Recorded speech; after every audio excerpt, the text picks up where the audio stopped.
Hindi inom mga yan. Oo, di na kinain ko. Bahay bata. Hindi na mga anak yan. Ito na.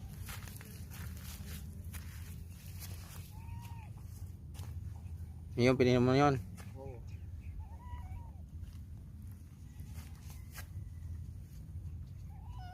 Ayun, nanghina oh, sa init.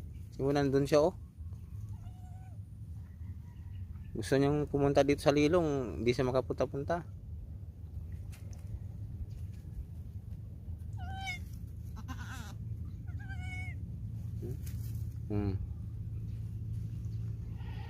Nanghina yan sa init. Hindi siya makasuso.